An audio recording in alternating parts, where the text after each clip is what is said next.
How do you measure the success of your innovation or transformation projects? And how do you best connect the decision makers to new ideas coming from around the organization? OKR is a great framework for this, and this is an introduction to it in the context of exponential organizations.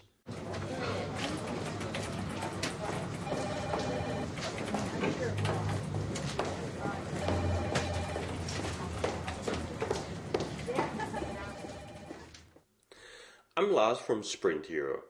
I've been researching on the OKR framework and actively implemented it in EXO projects in the past 5 to 6 years. So I put this video together to give a brief introduction to OKR for you if you are new to OKR, but you can skip the first part of this video and jump right to the part about how your organization is dealing with metrics for innovation if you are ready to explore now OKR in the context of transformation and exponential organizations. I hope you take something new away, some inspiration, some practical examples that you can apply right away in your work. Let's dive right in.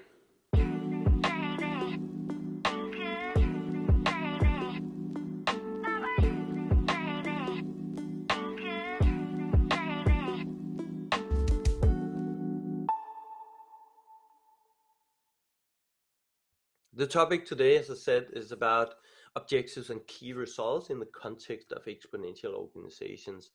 It's a topic that many of our community members are interested in, and for good reasons, in my opinion. I'm going to be very light on the general introduction to what OKRs really are, but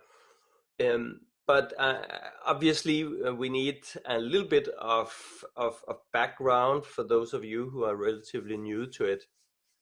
It is really a shared goals framework that came from Andy Grove at Intel, and now it's actually pretty widely used in highly scalable organizations, EXOs, and essentially the way it works is the company starts setting its annual and quarterly goals at company level. Those are the objectives at company level. That comes first. Then the teams set their objectives and key results at team level, and then individuals get to create their own individual OKRs. And all of this happens kind of at once in negotiation with each other. Everybody aligns with the company's objectives. And now we are already getting into a lot of detail, but this table has been used in quite a few workshops I've been running on this topic with organizations who were learning the EXO methodologies and at the same time needed an introduction to objectives and key results and how that works and how that can be adopted.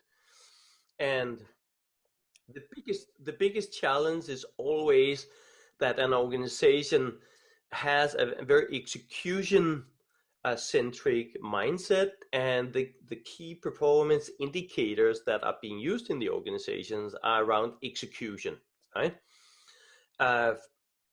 It's a lot about measuring the financial results and all of these things. But when we come in as EXO consultants and coaches to change the mindset of the organization, we represent an innovation approach, innovation frameworks that we are bringing in. And that is not about the lagging indicators of measuring financial results from last quarter. That's about something completely different. So we are introducing innovation accounting in an organization that really only appreciates operational metrics, right? This is this is one of the big challenges. So this is why from day one we might be seen as the intruder into the immune system, and we are speaking a different language. we talk about experimentation as a way to reduce risk and uncertainty. And this is really hard to swallow for many that expect predictable outcome, right? And that is not really what innovation gives you, but innovation does allow you to reduce risk, uncertainty, but it's a different way of measuring success. So this is the biggest challenge, and it's a challenge that you have to address when you work with transformation projects with clients. And I think objectives and key results can be a language that most clients understand. They can get a framework that helps explain the difference between execution accounting and innovation accounting. And you see here some examples of vocabularies, the differences in how we measure success. If you look at financials, for example, halfway down in the table, typical execution metrics would be earnings per share, earnings growth rates, and these things. If you work on innovation projects, you work with kind of expected return of a business, but it's not a real return. It's just expectations, and it's very unpredictable. I do want to measure as a very specific example, however, the free cash flow rather than earnings per share. And this is Amazon. If you look at Bezos' letters, his 2004 letter in particular to the company, he talks at length about free cash flow, his definition of it, why this is an important way to drive a longer term thinking about the way of measuring financial success, measuring free cash flow. So there are some really interesting examples, and Amazon is always a great example to use, and known by everybody, respected for their financial results, and they clearly achieve these results through experimentation and by adopting a lot of exponential attributes. So it's just to say, you have good examples that you can build your work on as you work with your own clients.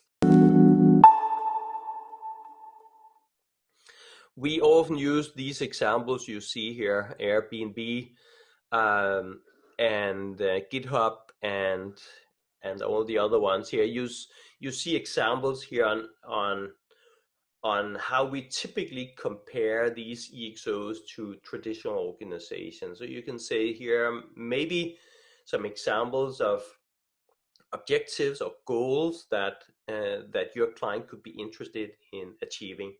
Certainly 1,000 times cheaper to produce a particular product is interesting.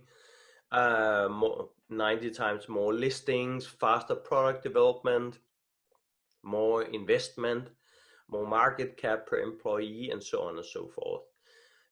These can be examples for inspiration to ways of setting goals for exponential organizations. Now, at objectives level, objectives and key results, right? Objectives typically are quarterly. And at company level, they are annual and quarterly. At team level, they are quarterly. And you need to also track your key results, and the key results delivered to your objectives. So you have a weekly tracking of key results that needs to deliver to your quarterly objectives. This is done at team level, and I'm now diving into the individual level as well. It may seem strange that we go to individual level in an organization already here, but I'll tell you why that is so important.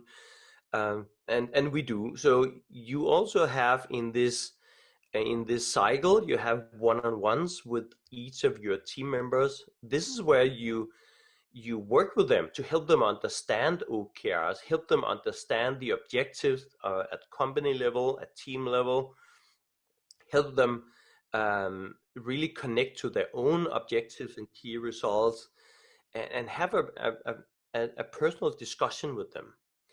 This is an important part of the feedback loop, right? It's the way to give recognition, to praise the progress, boost morale, and that is really needed. That's how I have seen it. People get frustrated when they are being measured in new ways. They get insecure about it. Am I being monitored here? Is this a trap? What is this really? So you really need to work with individual team members as well as teams and larger parts of the organization all at the same time to really massage this into the organization. And these cycles obviously continue. Here's an example of a timeline. And here you see, for example, for the coming year, already in November, that's when you begin to consider your annual OKRs at company level.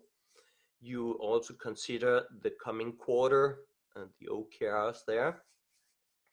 And during December, in this particular timeline, you are able now to communicate the company level OKRs to the whole organization and beyond the organization as well. If you are at that stage where you communicate openly with your ecosystem as well. That is not an easy journey to get that far, but at least inside of the company, you should be able to communicate widely your company level OKRs for the year and for the coming quarter. And that allows the teams that are part of adopting the OKR framework, that allows them to now decide on their own objectives and key results. As long as there's alignment to the company level, the teams now define their own objectives, break it down to key results as well that are measurable, and the teams communicate that. Now the employees have a stab at their own personal level OKRs, and which they also communicate, they share that. So it's now fully transparent at all levels. What are the objectives? What is it we need to accomplish? What are we committed to accomplish, right? It's not dictated from the top. It's a team level and individual level that everybody commits to these objectives, and everybody's clear about the measurable key results that shall deliver to these objectives. Then as we continue to work on delivering, we are tracking the progress at a frequency, at a cycle that works for the organization. Obviously, with reflection and evaluation after a cycle is completed, and you complete this cycle again. Now, here's another reason for why it's very important also to have the individual participants in teams involved in learning about OKRs and committing to them, because that's where the innovative ideas are coming from, right? They're not coming from the walls of the office, they're coming from the people in the teams. That's where the ideas are coming from. And so as the top level objectives have been defined and communicated, now the team picks them up and creates their own objectives with alignment, and then this drizzles down to the team level and the individual level, and that's where the ideas are coming. So you also need to make sure through your conversations, your one-on-ones, that people are feeling encouraged and motivated to share their ideas. This is the kind of stuff you also encourage if you're running EXO sprints in an organization or other activities to help the organization transform their mindset. This is really to avoid the company killing new initiatives.